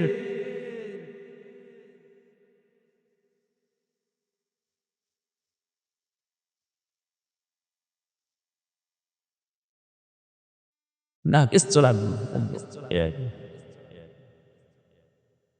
আলহামদুলিল্লাহ ভাই, আদালতে এবং গোয়েন্দা বিভাগে যারা দায়িত্বে আছে আমরা কথা বলেছি, যারা ওনার আত্মীয় স্বজন তাদেরকে নিয়ে তারা জানাতে চাচ্ছে সারা দেশে জনমত তৈরি করে। এক মাদ্রাসা শিক্ষক যারা আন্দোলন করেছিল মাত্র 2 দিন, সরকার তাদের দাবি মেনে নিয়েছে। কথা বলছেন লেখেন, এটা আমার মনে হয় এটা সময়ের দাবি, মেনে নিয়েছে আলহামদুলিল্লাহ। কারণ তারা একটা বৈষম্যের শিকার ছিল। বৈষম্য দূর করার জন্য যেহেতু এই দেশ আমাদের উপহার দিয়ে গেল, এই লক্ষ লক্ষ ছাত্র জনতা, জালেমের মিথ্যা মামলা যেগুলো ছিল ওইগুলো ছিল মানুষের উপর একটা বৈষম্য। সুতরাং এই দেশে 1,10,000 মানুষ এই খুলনা জেলখানা সহ বিভিন্ন জেলে আছে, যারা এই 15.5 বছরে মিথ্যা মামলায় মিথ্যা সাক্ষীর কারণে জেলে পচে পচে মরতেছে। আমার মনে হয় তাদেরকে বিনা বিচারে বিনা হিসাবে ছেড়ে দেওয়া দরকার। বলেন, লুৎফুজ্জামান বাবরকে আপনি যদি ছেড়ে দিতে পারেন, আজহারুল ইসলামকেও ছেড়ে দেওয়া লাগবে, একই মামলা তারা। আমার ভাইরা, আমি যে কথা বলতে চাই আপনাদের, হযরতে আমির হামজা যদি 30 বছর পরে তার শরীর থেকে তাজা রক্ত বের হয়ে আসতে পারে, শাহাদতের মরণ আল্লাহ কিন্তু এমনি কাউকে দেয় না। আল্লামা সাইদিকে আল্লাহ ওদের হাতে মেরেছেন, এই কারণে তিনি সারা জীবন দোয়া করতেন, আল্লাহ আমাকে শাহাদতের মরণ দিও। এমনিতে ঘুমিয়ে থাকলে যদি মরেছে তো কেউ শহীদ বলতো না। গতকালকে আমার এক দাদা মারা গেছে, ঘুমিয়েছিল, উঠে দেখছেন এই মরে গেছে, ওনাকে কেউ শহীদ বলবে? বলেন। আল্লামা সাইদি 13টা বছর জেলখানার ভেতরে, তো কতদিন ঘুমিয়েছেন? একদিন যদি সন্তান যে ঘুমিয়েছিল উঠেছে মরা, আমরা শহীদ বলতাম না? তো নিজে দেখা, আপনারা ভালো মানুষ নিয়ে গেলেন, হাসতে হাসতে লোকটা বের হচ্ছে। যাওয়ার সময় আমি কারারক্ষীকে জিজ্ঞাসাও করেছিলাম যে ভাই কি হয়েছে, বলছে ওনাকে ছেড়ে দেওয়া হবে। মিথ্যা প্রলোভন দিয়ে নিয়ে গিয়ে আপনারা ইনজেকশন দিয়ে মেরে ফেললেন। এই মোস্তফা সামান নামে যে ডাক্তার, এরে ধরে যদি ডিম জিরাফে দেওয়া যায় ও সব বলে দেবে। কাকে কাকে কেন কেন কি কারণে কার ইশারা এগুলো করেছে সবও জানে। শয়তান আছে কোথায় এখন? পালিয়েছে। আমার ভাইরা, যে কথাটা তুলছিলাম এই কথাটা শেষ করি। সূরা আলে ইমরানের 140 নম্বর আয়াতের মাঝের অংশে আয়াতটা আমি ব্যাখ্যা বিশ্লেষণ করেছি, সামারাইজ করে বলছি। যার জীবন কর্মজীবন, যার জীবন এবং কর্মজীবন ভালো করে খেয়াল করুন। এমনিতে আপনাকে আল্লাহ শাহাদাতের মরণ জীবনও দেবে না। যার জীবন এবং যার কর্মজীবন আমার আল্লাহর কাছে পছন্দ হবে, যার প্র্যাকটিক্যাল লাইফটা আল্লাহর ভালো লাগবে। ওয়ালিয়ালামাল্লাহুল্লাযীনা আমানু ওয়া ইয়াত্তাখিযা মিনকুম শুহাদা।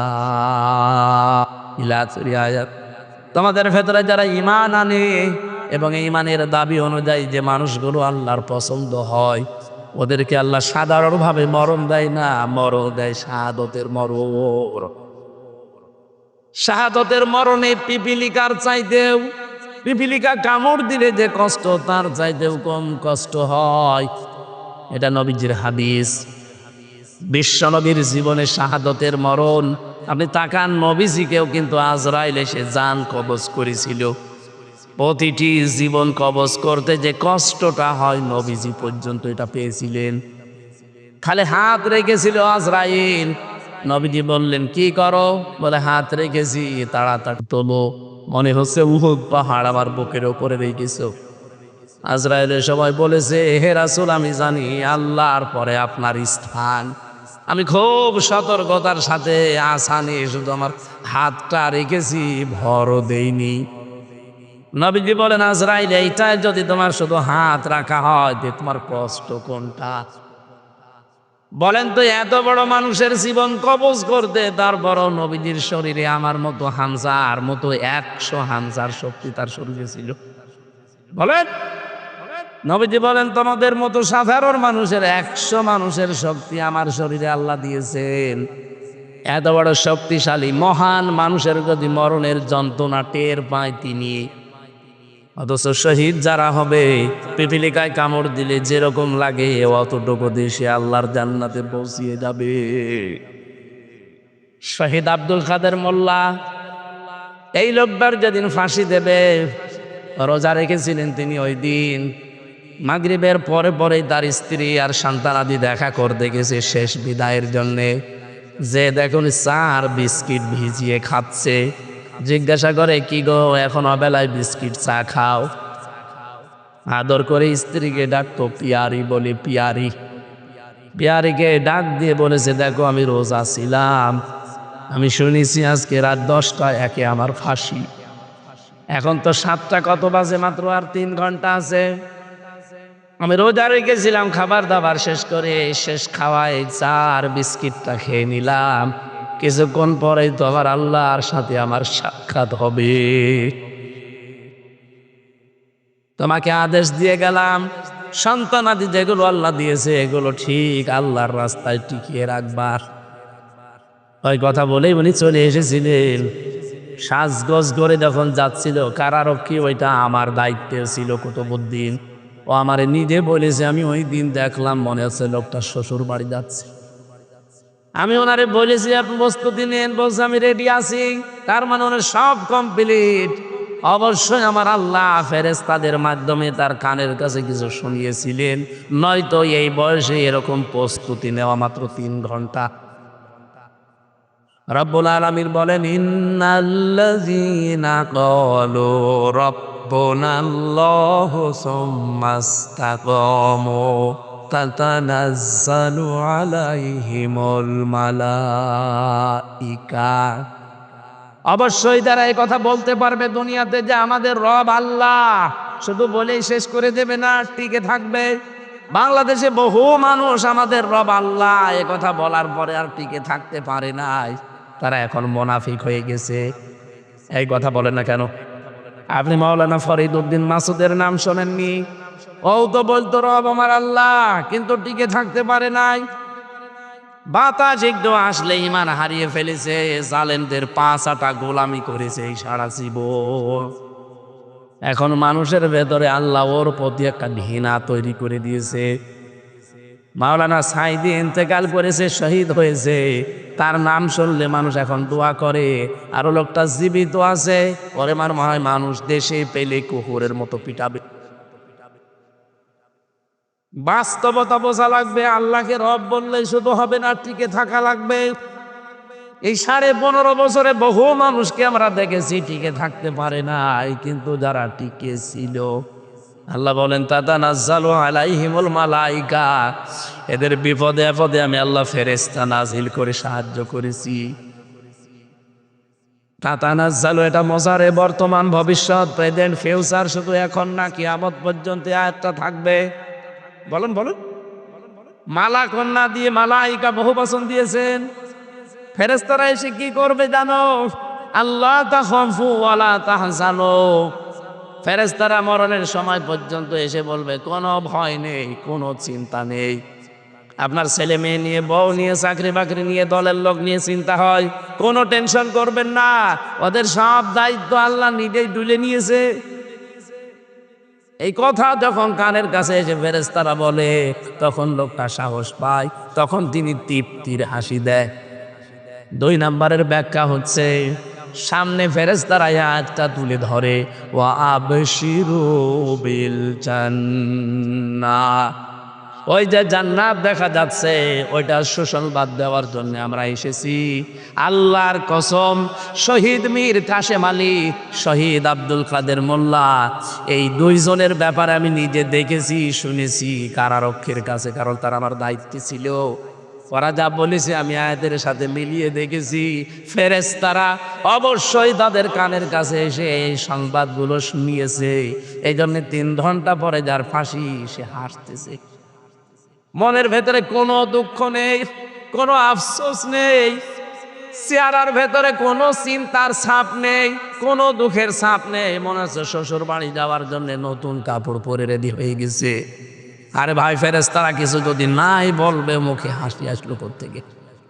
3টা বছর তো আমিও ছিলাম, আমি দেখেছি। আমার হাসি দূরের কথা, কোনোদিন মুখ মলিনি যায়নি। তারপরেও তো আমার বাইরে সবাই ছিল, কোনো অসুবিধা হয়নি আমার বাইরে। আমার মা বাবা দিব্যি বেঁচে আছে, আমার শ্বশুর শাশুড়ি ধনী মানুষ তারা, আমার স্ত্রী লেখাপড়া জানা মানুষ, অনার্স মাস্টার্স করা। আমার যা সম্পদ আল্লাহ দিয়েছে, আমি না থাকলে ওর অসুবিধা নেই, ও মরণ পর্যন্ত এমনি চলতে পারবে, শুধু একটা বিয়ে করা লাগবে। না অসুবিধা কি, আমি মরে গেলে করবে। তারপরও আমার যে চিন্তা, টেনশনে 24 ঘন্টা, কারণ আমি যোগাযোগ বিচ্ছিন্ন ছিলাম। ফাঁসির কন্ডেম সেলের ভেতরে আমার ওরা 24 ঘন্টা তালা লাগিয়ে রাখতো, না কোনো জায়গায় যাওয়া যাবে না আপনার। মাঝে মাঝে কথা বলে কিছু টাকা পয়সা, কিন্তু টাকা চলে না, সিগারেট চলে। কারারক্ষীদেরকে দিয়ে সিগারেট কিনিয়ে নিয়ে আসতে বলতাম, ভাই এটা আপনি রাখেন, আর একটু আমার হাসপাতালে নিয়ে চলেন, আমি আল্লামা সাঈদীর সাথে একটু দেখা করে কথা বলবো, কারণ ওনারে মাঝে মাঝে হাসপাতালে নিয়ে আসতো। এই সুযোগটা পেয়েছিলাম কয়েকবার।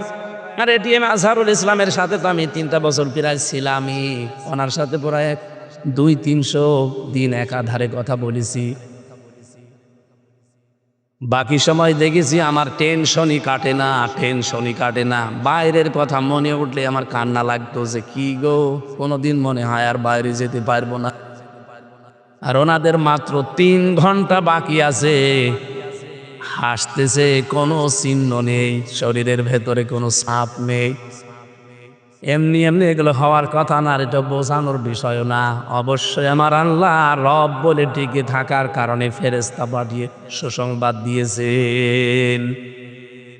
রাব্বুল আলামিন বলেন, এতটুকুই ফেরেশতারা শেষ করে দেয় না, তখন শেষ কথা ফেরেশতারা বলে, আল্লাতী কুনতুম তুআদুন, ওয়াদা করেছে এই সেই জান্নাত তুলে ধরলাম, আপনি এটা দেখতে থাকেন আর আসতে থাকেন।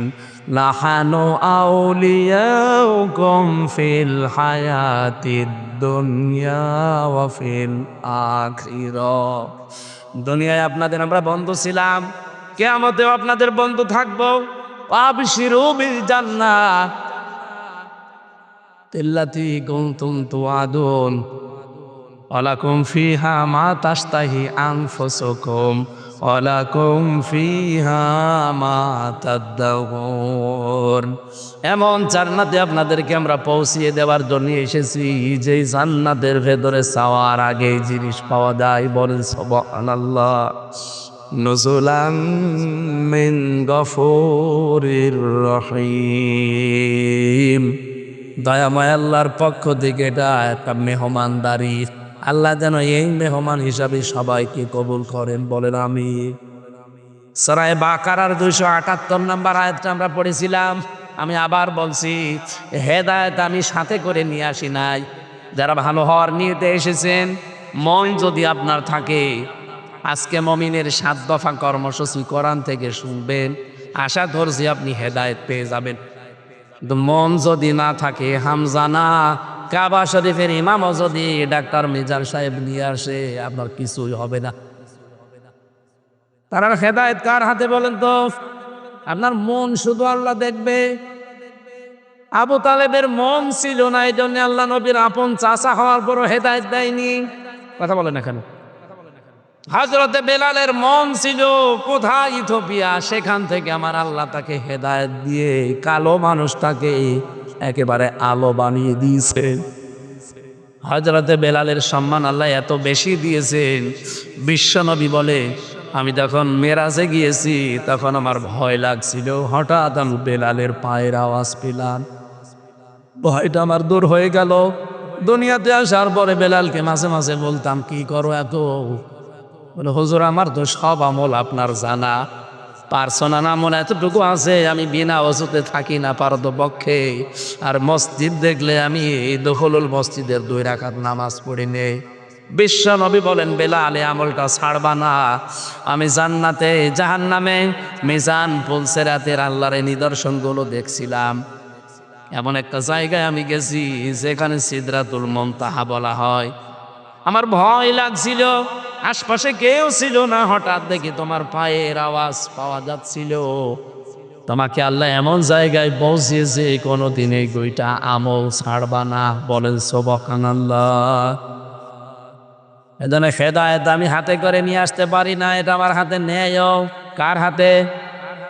আজকে মমিন আপনি দাবি করছেন আপনার এই 7 দফা কর্মসূচি দুনিয়ায় থাকা লাগবে। 1 নম্বরে আমার আল্লাহ বলেন মমিন জীবনের প্রথম কাজ হবে সে যেন সুদ না খায়। এদেশে তো সুদ নেই। যতদিন যাকাত ভিত্তিক অর্থনীতি দেশে কায়েম না হবে ততদিন 100% সুদ বন্ধ হওয়া সম্ভব না।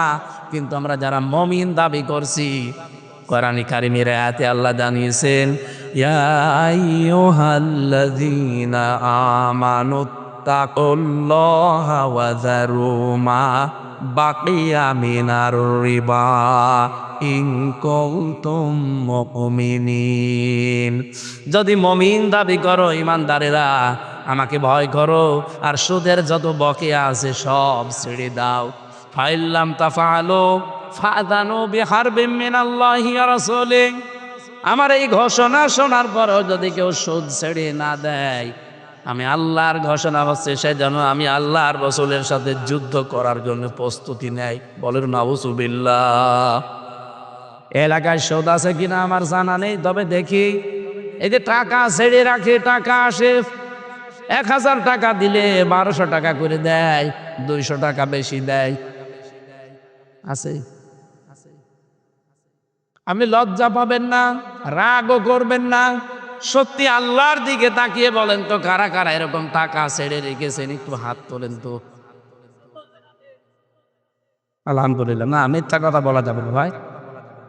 আমি বিশ্বাস করলাম এলাকায় নেই। যদি 2-1 থেকে থাকেন, আজকের আলোচনা শোনার পরে আপনি যেহেতু মন তৈরি করছেন যে আমি মন দিয়ে শুনবো, আজকে বাড়ি যাওয়ার পরে সিদ্ধান্ত নেওয়া লাগবে যে যা টাকা ছাড়া আছে আসল টাকা বাদ দিয়ে না খেয়ে মরে যাব, সুদের টাকা আমি নেব না। কারণ ওটা মায়ের সাথে জেনা করা স্বামী, এটা সর্বনিম্ন।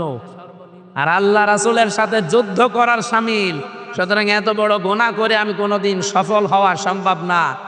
যারা এরকম কাজে আছেন ছেড়ে দেবেন কারা? হাত তোলেন তো। আলহামদুলিল্লাহ। কয়েকজন এবার তুলেছে, তার মানে এলাকায় আছে।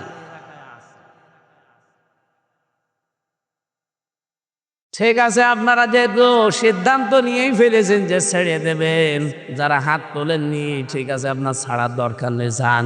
আপনি মায়ের সাথে জেনা করতে থাকেন, জান্নাত আপনাকে আল্লাহ দেবে। মুমিন জীবনের এই প্রথম কর্মসূচি, প্রথম দফায় এইটা হওয়া লাগবে যে আমি সুদ খাবো না। হ্যাঁ, যাকাত ভিত্তিক অর্থনীতি হলে আমি আয়াতটা পড়তাম না। কারণ যাকাত যদি এই দেশে রাষ্ট্রীয়ভাবে কায়েম হয়ে যায় তখন আপনাকে আর ওয়াজ করা লাগবে না। আপনি না, আপনার বাপ পর্যন্ত বাধ্য হবে সুদ ছেড়ে দিতে। কারণ সুদ তখন থাকবে না। ব্যাংকিং ব্যবস্থায় তখন মোশারাকা, মোদারাবা, মোরাবাহা, বায়ে সালাম, বায়ে ইস্তেসনা, বায়ে মুআজ্জাল, বায়ে ওয়াহিদা, এরকম 28টা নিয়ম আছে। এইগুলোতে দিয়ে তখন দেশের ব্যাংক চলবে। এখন যেহেতু ইসলামী ব্যাংক এই নিয়মে চলে, 100% সুদ থেকে এই দেশে কোনো ব্যাংক মুক্ত না যতদিন সরকারিভাবে যাকাত এই দেশে কায়েম না হবে। কথা বলছেন? আমরা তো এই চেষ্টায় চালাচ্ছি। আপনাকে আমরা জাহান্নাম থেকে, মায়ের সাথে জেনা করা থেকে বাঁচাতে চাই, আল্লাহ এবং রাসূলের সাথে যুদ্ধ করা থেকে বাঁচাতে চাই। তাছাড়া আপনি আল্লাহর সাথে রাসূলের সাথে যুদ্ধ করে পারবেন না, এটা আপনিও জানেন, আমিও জানি। মায়ের সাথে জেনা করে জান্নাত পাবেন না, এটা জানেন না? বলেন, কত বড় নিকৃষ্ট কথা নবীজি বললেন যে মায়ের সাথে জেনা করার গুনাহ হয়। এরপরও অনেক নামাজি দেখি টাকা ছেড়ে রাখে। কুষ্টিয়াতে আসরের নামাজ আমার সাথে পড়ে বড় বাজার থেকে এনএস রোডে ঘুরতেছে, দোকানে দোকানে যায় আর দাঁড়িয়ে থাকি ওই কোনায়। 4-5টা দোকানে দেখার পরে আমার কেমন যেন লাগলো। ডাক দিয়ে বললাম, মুরব্বি, নামাজ তো পড়ে আসলেন, আমার সাথে আমার পেছনে পেছনে খালি দোকানে দোকানে বসেন কি? কথা বলে না। আমার কাজ আছে। কাজটা কি? পরে এই দোকান থেকে ওই দোকানে চলে গেল, কি যেন হাতের ভেতরে দিল। দোকানদার আমারে বলছে, হুজুর উনি টাকা ছেড়ে রাখে মাসে মাসে, প্রতি মাসের এই তারিখে আসে টাকা তুলতে, 1000 টাকায় 200 টাকা বেশি, ওই টাকা উনি তুলতে আসে। মনে মনে ভাবলাম আল্লাহ কেবল নামাজ পড়ে আসলো আসরের, আর দোকানে দোকানে কালেকশন করে বেড়াচ্ছে সুদের টাকা। এটা শুধু কুষ্টিয়াতে আছে, বাংলাদেশে আর কোনো জেলায় নেই। কত বড় বড় দাড়ি রাখে, কত বড় বড় টুপি মাথায় দেয়, দেখলে মনে হবে যে জিবরাইলের ভাই, অথচ সুদখোর। এক কথা বলছি না কেন? আপনি না খেয়ে তাছাড়া মরে চলে যান, যান, সুদ খাওয়া যাবে না ভাই। মুমিন জীবনের এই দফাটা 1 নম্বরে নেওয়া লাগবে আমাদের। 2 নম্বরে আমি পেয়েছি মুমিন জীবনের দফা হিসাবে সূরা আল ইমরান 102 নম্বর আয়াতে আল্লাহ জানিয়েছেন আনুগত্য, আত্মসমর্পণ, এটা করা লাগবে তোমার জীবনে। ইয়া আইয়ুহাল্লাযীনা আমানুত্তাকুল্লাহা হাক্কা তুকাতিহি ওয়া লা তামুতুন্না ইল্লা ওয়া আনতুম মুসলিমুন। ও হে যারা ঈমানের দাবি করো, আমাকে ভয় করো, ভয় করার মতো আর মুসলমান না হয়ে মরবা না। তার মানে আত্মসমর্পণকারী হওয়া লাগবে আপনাকে। এখন আপনি আত্মসমর্পণ করবেন কোথায়? আমাদের জাতির পিতা হযরত ইব্রাহিম আলাইহিস সালাম এটা আমাদেরকে শিখিয়েছেন। ইদ ক্বালা লাহু রাব্বুহু আসলিম ক্বালা আসলামতু লিরাব্বিল আলামিন। হযরত ইব্রাহিমকে আল্লাহ যখন বলেন আত্মসমর্পণ করো, সারেন্ডার করো, তিনি বললেন আমি বিশ্বজগতের প্রতিপালক আল্লাহর কাছে আত্মসমর্পণ করে ফেলেছি। হযরত ইব্রাহিম আলাইহিস সালাম ইন্তেকালের আগে তার সন্তানদেরকে ডাক দিলেন,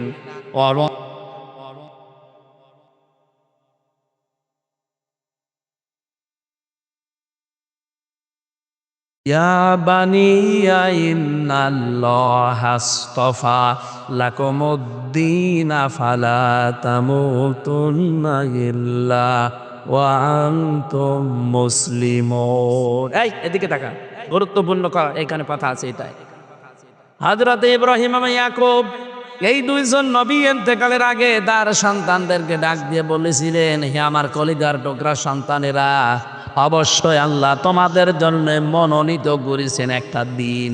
কি বলেন? বলো।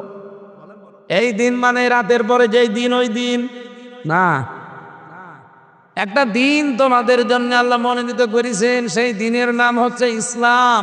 ইন্নাদ-দীনা ইনদাল্লাহিল ইসলাম। আল্লাহর কাছে মনোনীত দিন, তার নাম কি? ইসলাম দীনান ফালা ইউকবাল মিন। দুনিয়াতে ইসলাম বাদ দিয়ে কোন নিয়ম নীতি দিয়ে আল্লাহকে রাজি করা যাবে? বলেন। সুতরাং আজ বাংলাদেশে যারা ইসলাম বাদ দিয়ে অন্য কোন নিয়ম নীতি চালু করতে চাচ্ছেন, আরে ভাই আপনি তো নামের আগে মোহাম্মদ লেখেন, আপনারা তো অন্তত আগা কাটা আছে। কথা বলছেন না কেন? আমি আপনাকে বাঁচাতে চাই, আমি আপনার শত্রু না। আমি দেখতে পাচ্ছি আপনি ইসলাম বাদ দিয়ে বিয়ে করেন, আপনার বিয়ে হয় না। ইসলাম বাদ দিয়ে বিয়ে হয়? ইসলামের বাইরে যে বিয়েগুলো বাংলাদেশে চলছে, বিশেষ করে যে বরযাত্রী নিয়ে যায় মেয়ের বাড়িতে, এটা ইসলামে আছে। ইসলামে আছে অলিমা করা। এখানে কত মানুষ আমরা বসে আছি, অলিমার খবর নেই। বরযাত্রী নিয়ে যায় 300-400। আপনার বিয়েতে বরযাত্রী নিয়েছেন না অলিমা করেছেন? বলে বিয়ে করেননি, করেছেন? ছেলে মেয়ে মেলা, বিয়ে করেছে, অলিমা। আমি অলিমার কথা জিজ্ঞাসা করলাম। আলহামদুলিল্লাহ, উনি বয়সের ভারে হয়তো কথাটা বুঝতে পারেন। আমি মিজান সাহেবকে বলছি, বলেন তো অলিমা করেছে না বরযাত্রী নিয়েছিল? বরযাত্রী নেননি? আলহামদুলিল্লাহ। আমাদের প্রধান অতিথি অলিমা করেছিলেন? আলহামদুলিল্লাহ। এই যে ওসি সাহেব বিয়ে করেছে না, বলা লাগবে। অলিমা করেছেন বিয়েতে না বরযাত্রী নিয়েছেন? বরযাত্রী নেয়নি, আলহামদুলিল্লাহ। এই পরিবারে বিয়ে করা যায়। ওসির ছেলে মেয়ে থাকলে ওনার সাথে আত্মীয় করবে না। আজকে থেকে সিদ্ধান্ত নেওয়া লাগবে, দিনে এইটা নেই ওইটা মুসলমান করবে না। এটা মুমিন জীবনের কর্মসূচি। সুতরাং দিন ইসলামে কোনো বরযাত্রী নিয়ে খাওয়ায় সিস্টেম নেই, অলিমা করতে হবে। অলিমা ছেলের বাড়ি না মেয়ের বাড়ি?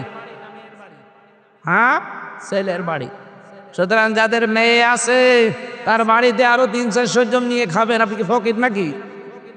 আশা করছি এই নিয়মটা বাদ দেবেন। ইসলাম বাদ দিয়ে বিয়ে করলে যেমন বিয়ে বৈধ হয় না, ইসলাম বাদ দিয়ে ব্যবসা করলে ব্যবসা হয়, ইসলাম বাদ দিয়ে রাজনীতি করলে রাজনীতি হয়। কত মানুষকে বুঝে হোক না বুঝে হোক আমরা বলতে শুনছি এখন যে কোরআনের সাথে রাজনীতির কোনো সম্পর্ক নেই। এ কথা যদি বুঝে শুনে কেউ বলে থাকে ওনার ঈমান চলে গেছে, আবার ঈমান আনা লাগবে। ওনার যদি ঈমান না আনে ওনার জানাজা পড়াও জায়েজ নেই, সে যেই হোক। হ্যাঁ, কথা বলেন না কেন? কারণ এর বাইরে তো আর কেউ নেই। আছে আমার এই ছোট্ট মাথার ভেতরে 918 জায়গায় আমি পেয়েছি কোরআন দিয়ে রাজনীতি করা লাগবে, 918 জায়গায়। আর উনি এত বড় জাতীয় নেতা বলে ফেললো কোরআনের সাথে রাজনীতির কোনো সম্পর্ক নেই। আপনি জানবেন কি করে? কোনোদিন কোরআনটা একবার বাংলা অর্থ পড়িয়েছেন? সূরা ফাতিহা যদি আমি আপনাকে জিজ্ঞাসা করি শুদ্ধভাবে আমার সামনে পড়তে পারবেন? যদি পড়তে পারেন আপনাকে আমি মিষ্টি খাওয়াবো। এই ধরনের সে বিষয়ে যারা জানেন না, ওয়ালা তাকফু মা লাইসা লাকা বিহি ইলমুন, যে বিষয়ে জানেন না, জ্ঞান নেই, কথা বলবেন না, চুপ করে থাকবে। যারা জানে তারা কথা বলবে। কথা বলেন না কেন? ইন্না সামআ ওয়াল বাসারা ওয়াল ফুআদা কুল্লু উলাইকা কানা আনহু মাসউলা। শ্রবণ শক্তি, দর্শন শক্তি সবগুলো কিন্তু আপনার কিয়ামতে জবাব দেওয়া লাগবে, আন্দাজে ফতোয়া দেওয়ার কাজ না। সুতরাং যারা বুঝে করছেন না বুঝে করছেন আপনি থামবেন। ইসলাম বাদ দিয়ে রাজনীতি হয় না, ওটা হয় দুর্নীতি। এই জন্য ইসলাম দিয়ে যারা রাজনীতি করে তাদের দেখবেন আলাদা কর্মজীবন আছে। এই যে ডাক্তার মিজান, গাউসুল আজম, কথা বলেন না কেন? আর ইসলাম বাদ দিয়ে যারা রাজনীতি করে তাদের কোনো কর্মজীবন নেই, ওইটাই তাদের জীবন।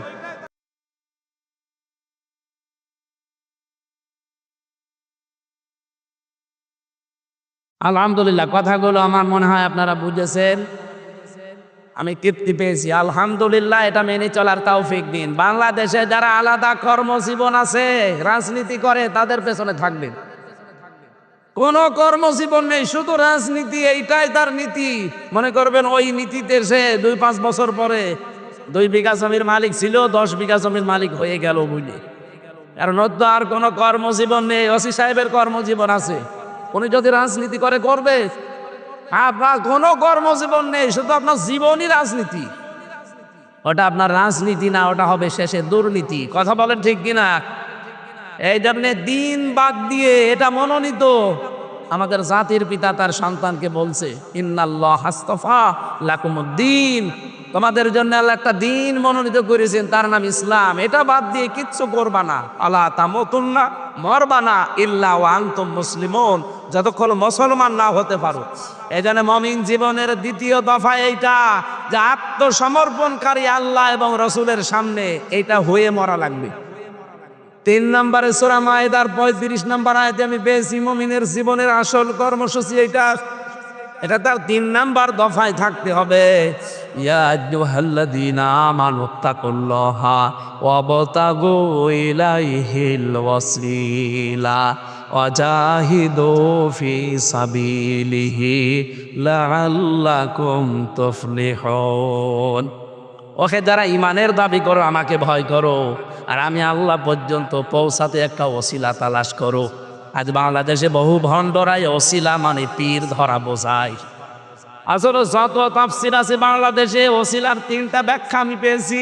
1 নম্বরে ওসিলা মানে নেক কাজ, 2 নম্বরে ওসিলা মানে কোরআন, 3 নম্বরে ওসিলা মানে নবীর সম্মান। আপনি কোথায় পেলেন পীর ধরা? আপনি দেখান তো। আমি এক ওসি সাহেবকে পড়াতাম কুষ্টিয়ায়, ওই ভার্সিটি যখন পড়তাম সেই 10 সালে, ওই সময় উনি আমার এইটা বলছে, হুজুর আমি তো বুঝি যে ওসিলা মানে যে কোনো আল্লাহর ওলিকে ধরা না। আপনি কোনো জায়গায় পেয়েছেন? বলছেন আমি শুনেছি। শুনলে হবে না, আপনাকে আমি তাফসিরে ইবনে কাসির দিলাম, মারিফাতুল কোরআন দিলাম। এই 2টা তাফসির ওনাকে দিয়ে বলেছিলাম আপনি পড়বেন। কয়েকদিন পরে পড়াটা ব্যাখ্যা শেষ করে আমারে বলছে আমি বুঝে ফেলেছি, ও ভণ্ডরা নিজের দরবার ঠিক রাখার জন্য ব্যাখ্যা বানিয়েছে। পরবর্তীতে ওনার রিটায়ার্ড হয়েছে, বাড়ি জায়গা মতো বাড়ি গোপালগঞ্জে। ও জেলার নাম নিলে আমার কেমন যেন লাগে না। লোকটা ভালো হয়ে গেছে আশা করছি। আমি এখন আর সে জেলে যাওয়ার পর থেকে আর পরিচয় নেই, কোথায় আছে স্যার আল্লাহ জানে। কোরআন বোঝার চেষ্টায় সে ছিল। আমরা চাই যারা জেনারেল শিক্ষিত আছেন বাংলাদেশে, তারা যদি পড়তে না পারেন চেষ্টা চালান, যে কোনো ভাবে আল্লাহর এই কোরআন আমি পড়বই। অন্তত শেষ বয়স তো কিছু না পারলেও 10টা সূরা যেন বুঝে শুনে শুদ্ধ করে পড়তে পারে। আপনি চেষ্টা চালান, যদি নাও পারে তালবে এলেম হয়ে মরে যাবেন, কিয়ামতে বিচার হবে না আপনার, বিনা বিচারে জান্নাতে যাবেন। তালবে এলেমের কোনো বিচার নেই। সুবহানাল্লাহ বলতে পারেন না? তালেবে এলেম মানে ওই 7.5 বছর 8 বছর 10 বছরে না। গাউসুল আজম ভাইও তালবে এলেম হতে পারে, এ মুরব্বিও তালবে এলেম হতে পারে, ওসি সাহেবও তালবে এলেম হতে পারে। কথা বলছেন কেন? যেই বয়সে আপনি আরম্ভ করবেন যে আমি আল্লাহর কোরআন জানতে চাই, আপনি ওখান থেকে তালবে এলেম। কথা বুঝেছেন? মুমিন জীবনে দফা নেওয়া লাগবে আল্লাহর কাছে পৌঁছাতে। ওসিলা, ওসিলা মানে নেক কাজ, ওসিলা মানে নবীর সম্মান, ওসিলা মানে কোরআন। আবতাগু ইলাইহিল ওসিলা। আর যত ওসিলা দুনিয়ায় আছে, ওয়াজাহিদু ফি সাবিলিহি, তার অন্যতম ওসিলা এইটা। আল্লাহর রাস্তায় জিহাদের মাধ্যমে আল্লাহর কাছে পৌঁছাতে হবে। লাআল্লাকুম তুফলিহুন, আশা করা যায় আমরা সফল হব। 4 নম্বরে মুমিন জীবনের কর্মসূচি সূরা তাওবার ভেতরে আছে 119 নম্বর আয়াত, সত্যবাদীদের সাথে থাকা লাগবে। ইয়া আইয়ুহাল্লাযীনা আমানুত্তাকুল্লাহা ওয়া কুনু মা'আস সাদিকিন, ঈমানদারেরা আমাকে ভয় করো আর সত্যবাদী যারা তাদের সঙ্গে থাকো। 5 নম্বরে আমি পেয়েছি সূরা আহজাবের 70 নম্বর আয়াত। যদি কেউ আপনি মুমিন জীবনে কর্মসূচি নিতে চান, এই 5 নম্বর দফা হাতে নেওয়া লাগবে, যে সঠিক কথা বলা লাগবে। দিন যত ভালো খারাপ হোক কোনো দিকে তাকানো যাবে না, সঠিক কথা বলা লাগবে। ইয়া আইয়ুহাল্লাযীনা আমানুত্তাকুল্লাহা ওয়া কুলু কাওলান সাদীদা, ঈমানদারেরা আমাকে ভয় করো আর কথা যখন বলবা সোজা কথা, সঠিক কথা বলবা। ইউসলিহ লাকুম আমালাকুম ওয়া ইয়াগফির লাকুম যুনুবাকুম। রব্বুল আলামিন বলেন, কেউ যদি সোজা কথা বলার অভ্যাস করে, ওর জীবনের কাজগুলো সংশোধন করে দেব, ওর অপরাধগুলো আমি আল্লাহ মাফ করে দেব। বলেন সুবহানাল্লাহ। মডার্ন জীবনের 6 নম্বর কর্মসূচি হচ্ছে এই পৃথিবীতে একমাত্র বিশ্ব নবীকে আদর্শ মনে করা। সূরা হাদীদ 28 নম্বর আয়াতে আছে, ইয়া আইয়ুহাল্লাযীনা আমানুত্তাকুল্লাহা ওয়া আমিনু বিরাসূলিহি, ঈমানদারেরা আল্লাহকে ভয় করো। এখানে আমিনু বিরাসূলিহি, রাসূলের প্রতি ঈমান আনো মানে তার আদর্শ মেনে নাও। বলেন সুবহানাল্লাহ। এক একটা আয়াতের ভেতরে লক্ষ লক্ষ কথা তাফসিরে আমি পড়েছি, এখন সময়ও নেই আর আমার গলাও পারবে না, আমি খুব তাড়াতাড়ি করছি।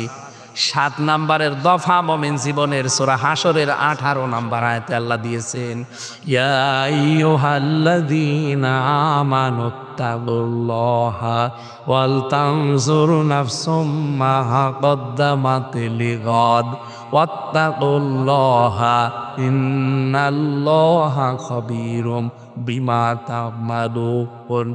মুমিন জীবনের 7 নম্বর দফা হচ্ছে আখিরাতের পুঁজি তৈরি করা। ঈমানদারের আল্লাহকে ভয় করো আর নজর করে দেখো আগামী একটা দিন আসতেছে, ওই দিনের জন্য তোমার প্রস্তুতি কতটুকু আছে। প্রত্যেকে যেন এই 7টা দফা সামনে নিতে পারি। এই 7 দফাকে দুর্বল করার জন্য শয়তান পৃথিবীতে 7 দফা কর্মসূচি হাতে নিয়েছে। 1 নম্বরে শয়তানের টার্গেট আমাদেরকে দিয়ে সে কুফরি করাবে। কি করাবে?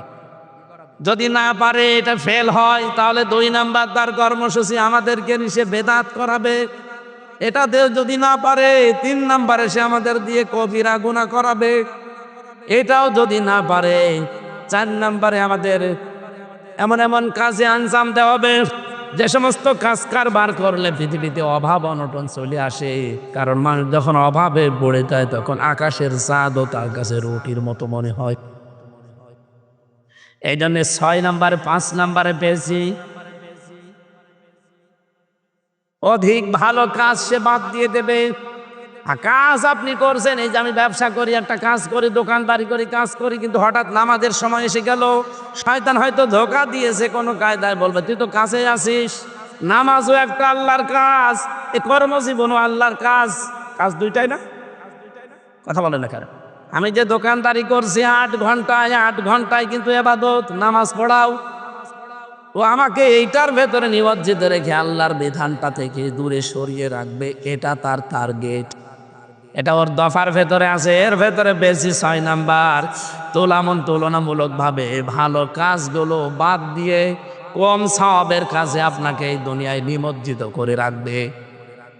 দুনিয়ায় আপনি নফল নামাজ পড়ছেন মনে করেন, কিন্তু পৃথিবীর যত নফল আছে সব এক জায়গায় করলেও কোরআনে কারিমের তেলাওয়াত, কোরআন বোঝা এই নফলের সমান হবে না।